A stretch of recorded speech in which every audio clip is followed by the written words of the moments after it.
Ever feel like your solos just wander around without really saying anything? I used to get stuck in endless noodling until I learned these 7 Grateful Dead melodies. So I'm going to show you exactly how to play them and help you break out of that aimless solo rut fast. Let's jump right in and check out melody number 1.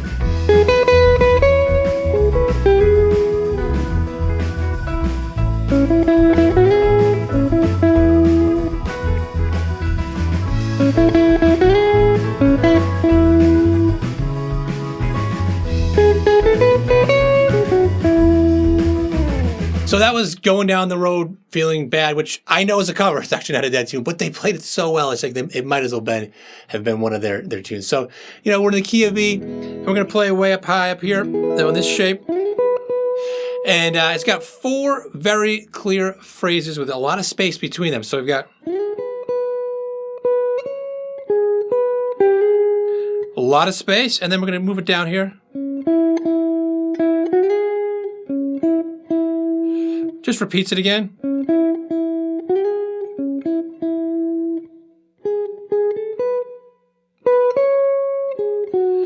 you could also play it right there if you wanted to. But what you want to do is like play it really plain at first so you can really hear the phrasing. And that's what I did when I played with that backing track. And that's how I'm going to do it for all of these in here. I'm going to play it super plain so you can just hear the melody as is, no fancy stuff.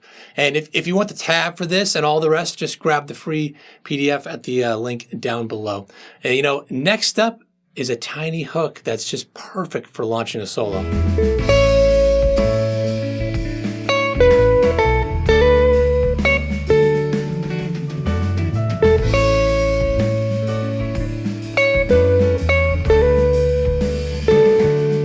That was the Mississippi half step outro up in Jerry territory.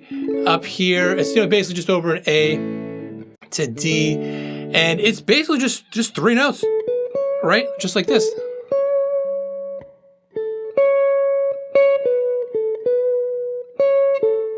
Does it again.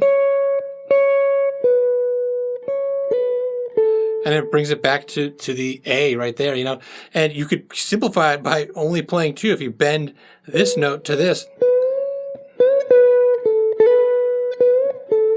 you'd be literally just playing 2 notes. And it's so simple, but, starting off that way, starting a solo, it's going to be so much better than just blazing scales right away and like being completely disconnected from tunes. And Brian, who took my Dead Easy improv course, he said after taking the course that like working with little motifs and triads, it really gave direction and helps him connect shapes, melody, and feel in a way that tells a story. And that's the point. We want story over showing off, or at least I do. I mean, some people do they love that stuff, but that's just not my cup of tea, So now we'll stay in the same neighborhood for this next one.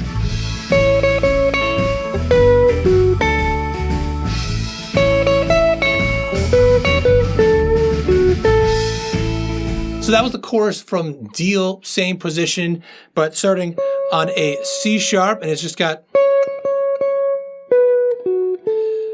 and then it does it again. It goes up higher there.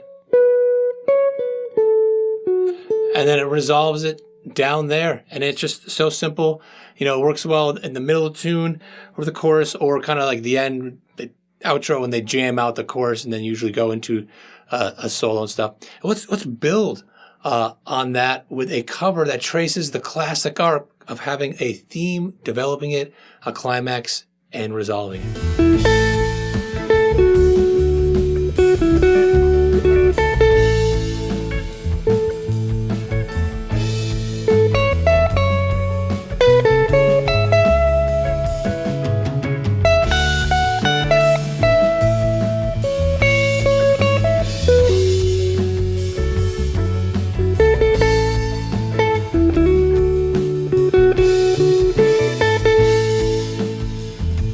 That was Peggy-o, another cover, but another good one having the list here. And it's right in the same position again, playing A. And the more you get these down, the more like kind of familiar you get with certain keys and areas, and just like, oh, it's a lot of the same a lot of the same stuff, you know? So it starts off by stating a theme, right? We've got,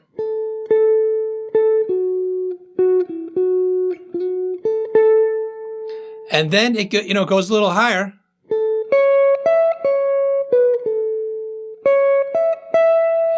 And then it's kind of like the climax.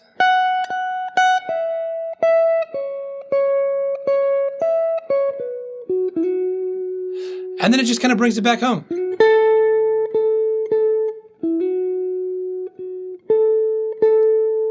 You know, that wasn't exactly how it's all going to be. It doesn't always matter to get it note for note perfect. What matters is kind of getting the essence of the melody, especially when you start weaving it into your solo. So that's the whole idea, to kind of cut down on noodling. And it's time to let's get to another key.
So that was They Love Each Other. That was a long one, but there's a lot of space between phrases. You know, it's like the ideas get repeated, you know, and for the chorus, we're just moving that same shape down. So, you know, doing it over here, we've got a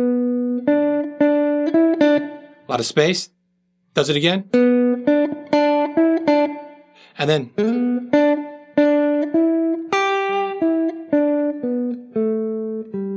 you know, so it's like an AAB, you know, it's like you got an idea, leave some space, play it again, leave some space, you know, that's it. And then it just repeats it again. And then the second time, you know, does that refrain there. And then kicking into the chorus, you just move it down 2 frets. You can play it down here. Same thing by repeating it again. And then, you know, bringing it down. Or you can play it here, however you want to do it. But it's a lot of, you know, these very simple, clear phrases and leaving a lot of space. And this is one of the best things for cutting down on noodling, because on guitar, we can just keep playing. It's not like singing where you have to take a breath or playing a horn instrument. You can just keep playing. But by learning these melodies that were sung by people, it forces you to leave space and take a breath. So now let's slow it down even more.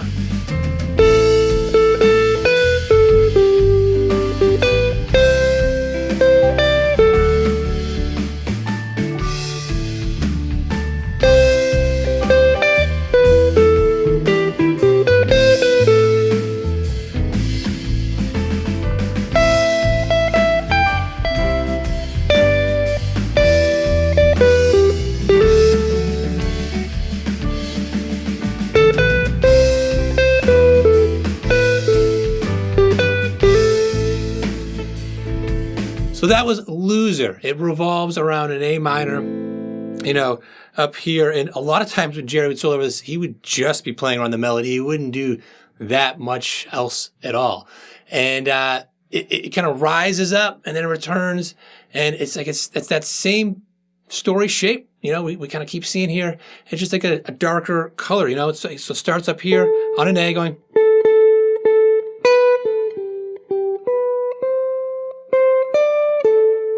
Leaves a lot of space, and they've got.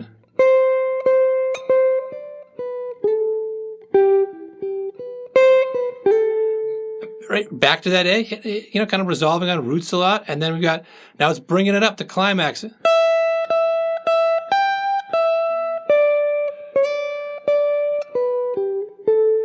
And then we've got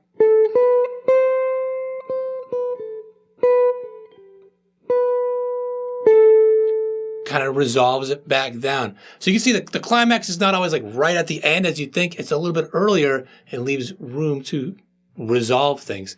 And don't forget the tabs for this and all 7. They're free. You can just grab the PDF down below. But okay, this last one will get you comfy living way up the neck.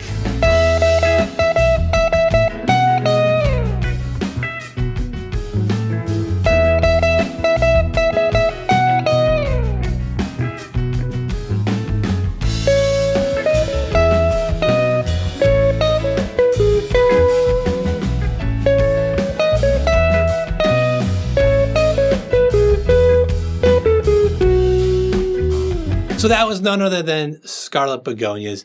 And mostly, this high E note way up here, right? So Jerry would often play this up here. This is a good one if you haven't played up here much to just try it out. Get comfortable up here. It's mostly this high E, just,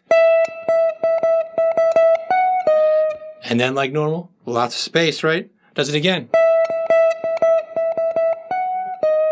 And then it starts moving more on the chorus part, going.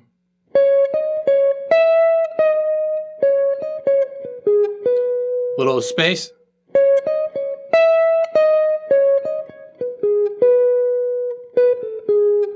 And then it resolves it down even lower there. So here's how to use, all these, really fast. So first, you can memorize just one. Start with one, and if you can eventually get all 7, if they're like, they're tunes you like and you want to do it. If you don't like them, obviously don't do it. And use that PDF to help with that. You can have it on your device. You can print it out. You can take notes on it if you have it printed out, and play them very plain, like I've been doing, just before adding bends and vibrato and slides or whatever techniques you're into, and practice starting a solo with any one of these, and then just build off it from there, but use it as your launching pad. It's guaranteed to give your solos more shape.